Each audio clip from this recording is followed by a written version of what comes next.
Blame is a dumb game. If you're into blame, then you're a victim. Victims are screwed. They lose. You gotta stand up and say, I'm responsible for my results. Quit blaming anyone or anything for your result. Taking responsibility for your actions is paramount. You can bask in the glory of your achievements, provided you also accept the consequences of your mistakes. It's all about maintaining a delicate equilibrium. In the 18th century, a grievous affliction began sweeping across Europe, eventually earning the sinister moniker of the Black Death of childbed. This dreaded malady claimed the lives of countless women within 48 hours of giving birth, casting a somber shadow over Europe for over a century. Shockingly, in some hospitals, the mortality rate for women giving birth climbed as high as 70%. Yet, this was the era of the Renaissance, a time marked by empirical data and scientific inquiry, where traditions and mysticism had been cast aside. The seekers of truth were the men of science, the doctors. Driven by a quest for answers, they delved into their research, examining the bodies of the deceased mothers. Mornings were dedicated to autopsies, and afternoons saw them delivering babies and attending to their rounds. It wasn't until the mid-1800s that Dr. Oliver Wendell Holmes, the father of Supreme Court Justice Oliver Wendell Holmes, made a groundbreaking realization. He pointed out that the doctors who had conducted autopsies in the morning were neglecting a critical step. They were not washing their hands before delivering babies in the afternoon. He raised the alarm, but his peers dismissed him as a madman, continuing their unsanitary practices for 3 long decades.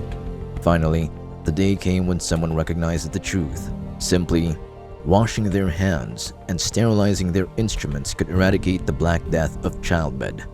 The lesson here is crystal clear. It's that sometimes you are the source of the problem.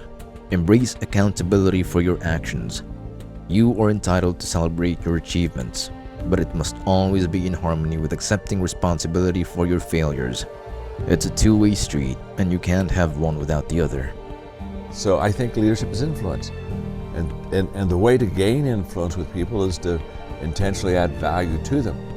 So, and I think that anyone can learn how to lead. I don't think everybody has the same leadership capacity, but I think everybody can learn how to influence people and how to add value to people. Nelson Mandela stands as a remarkable case study in the realm of leadership.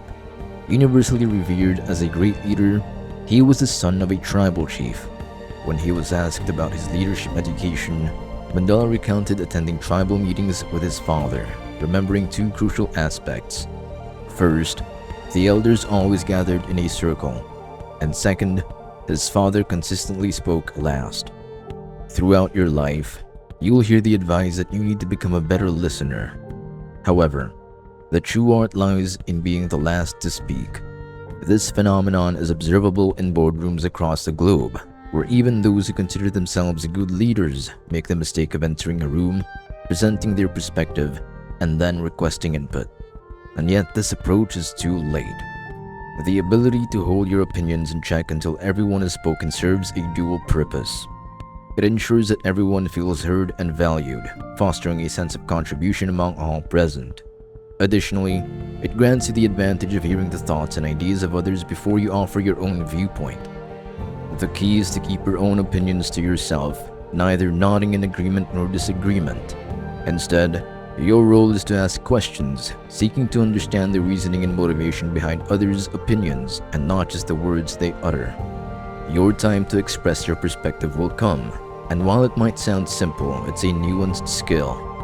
As a personal anecdote illustrates, some people see the free bagels, while others fixate on the seemingly endless line. Great leaders, be it Martin Luther King or Steve Jobs, share a common way of thinking, acting, and communicating. It stands in stark contrast to the majority. While most people start with what they do, these exceptional leaders, the ones who inspire and lead transformative change, always commence with why they do what they do. Good leaders are people who are trusted by followers. Leaders take organizations past the level that the science of management says is possible. And you have built up that trust. How did you do it? Clear mission and statement, selfless service. People look to you and they trust you because you're serving selflessly as the leader, not self-serving, selflessly. And that you prepare the followers, you train them, you give them what they need to get the job done. Don't give them a job if you're not going to give them the resources, and that you're prepared to take the risks with them.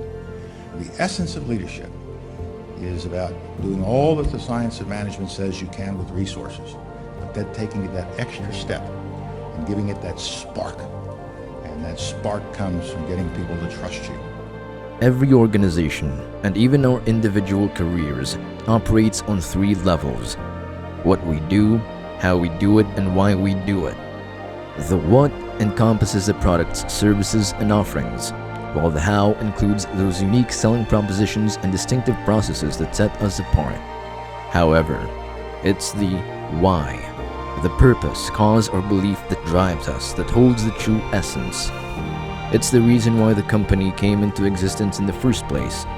We don't need another one of whatever you're offering, but we need you, and that's not because of how you do it differently or what you do. It's rooted in something deeper, the very reason for the company's creation.